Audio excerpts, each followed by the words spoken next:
Everybody has dreams. Nobody knows but you. You can't get advice on what you should do with your life, right? Nobody knows what you are. Even sometimes you don't really even know what you are. You got to take your shot. And as much as you want people to agree and you want the people around you to be supporting your dream, it's not going to be like that all the time. You got to do it alone. And people will help you. When you get the ball rolling, people will jump on. But if you don't believe, nobody else is going to believe. People come along because your belief is so insane.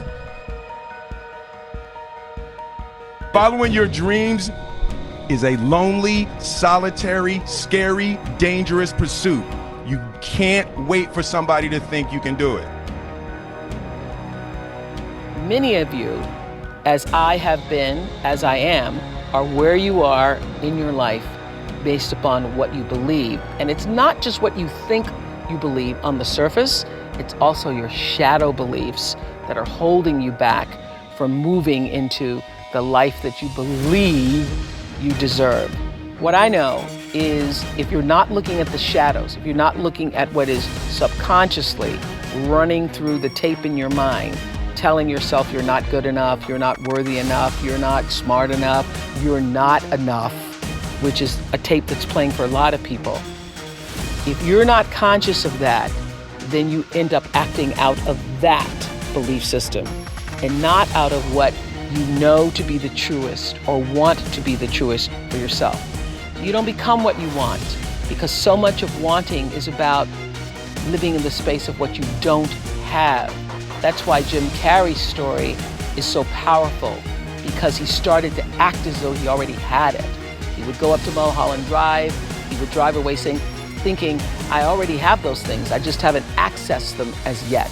I believe those things are going to come to me and I'm going to act like they are, so I'm going to move forward in my life in order to draw that to myself in such a way that my actions are in alignment with what I say I believe.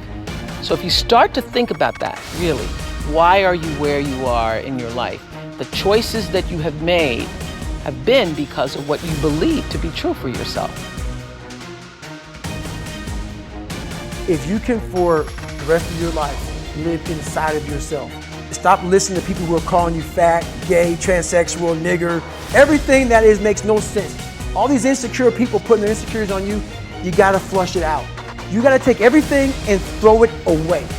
You have to believe in one thing, and that is yourself. Right now, for you to find greatness in yourself, you're not gonna find it by looking in a book or by even hearing me. I may give you the spark, but you've got to go inside yourself to find it. And that means you gotta be quiet. Go in a room, stop talking, search your soul, search your mind, search your abilities, and you'll find it. But if you're not looking for it, you won't find it. So you gotta go start your journey. And the journey starts with you finding, why the hell am I here on this planet Earth? Why am I here?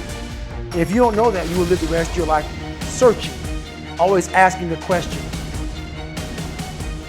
You have to believe you deserve to win.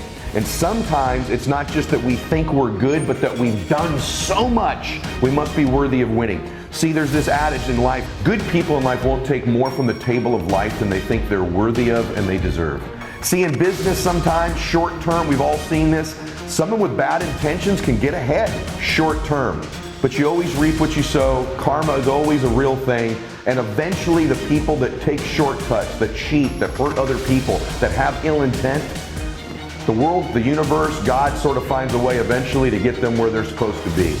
But good people will never take more than they think they're worth, which is why the mandatory requirement for good people to win is they believe they deserve it. They believe they're worth winning. And sometimes it's not just who we are that we need to believe in, but what we've done in this sense. That sometimes you've got to outwork everybody and you've got to be willing to do the things nobody else is willing to do, so you begin to convince yourself, man, I'm doing all the things everybody else is unwilling to do, so I deserve to get the results other people aren't going to get. I'm doing the things other people aren't willing to do. I'm paying a price that's so much greater than other people that I'm worth it, that I deserve to get results they don't deserve to get because I've been willing to do the things they've been unwilling to do. So the last piece is often self-confidence can just frankly come from outworking everybody and convincing ourselves, man, I've been doing the things nobody else is willing to do. I deserve to get the results nobody else deserves to get.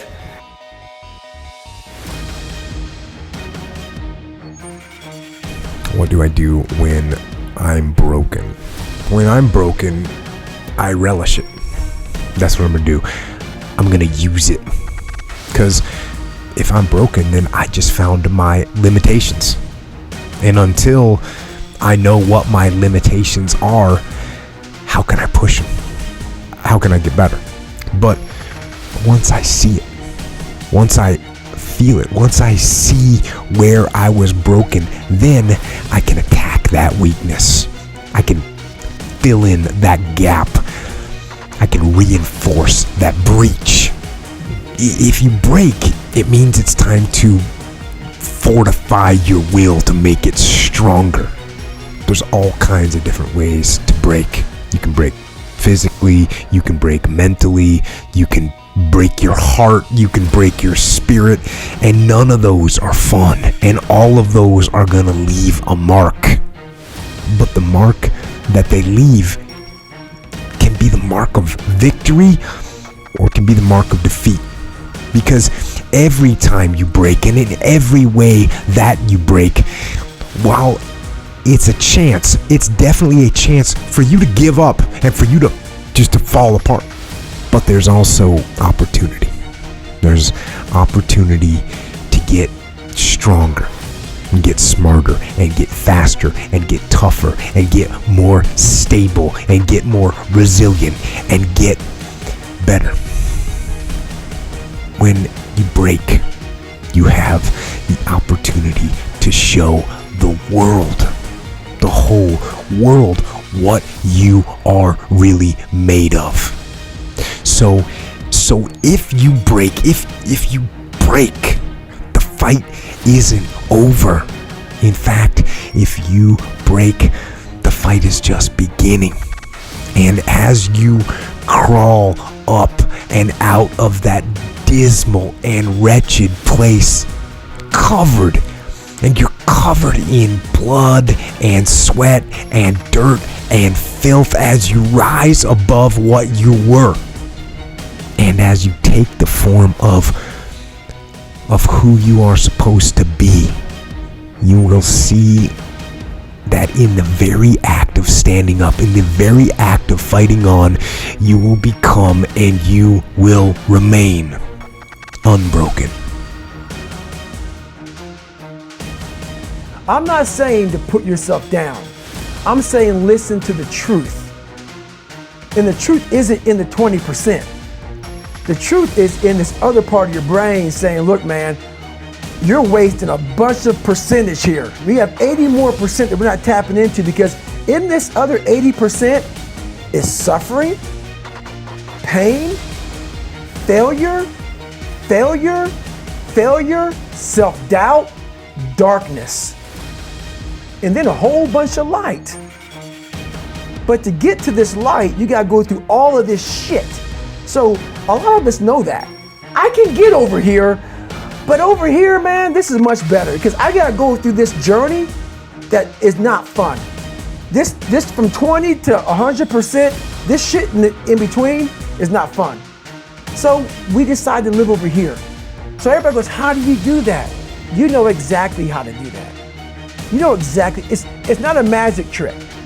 There's nothing I talk about in that book that's a magic trick. It's all back down to a very primitive mindset of we just have to do. It's like breathing. Breathing becomes normal. Like we don't even know that we're doing it. That's how you have to live your life. When that alarm clock goes off at 4 or 5 in the morning, your mind says no. You just say, this is what we do. It's what we do now. Because to get to where you want to go, the amount of pain involved, I'm not saying physical, I'm not saying you got to break yourself off. The amount of mental pain of how many times you're going to have to do something that you don't want to do to get to where you want to go, is gonna be, there's gonna be more times you do something that you don't want to do than you are gonna want to do it. And that's your new norm. So then it's like breathing. And then once you do this over and over and over again, it becomes like breathing. I don't want to live this lifestyle, but to get to the other side of this, I have to. So if you really want it, you realize what trying is and what trying is not.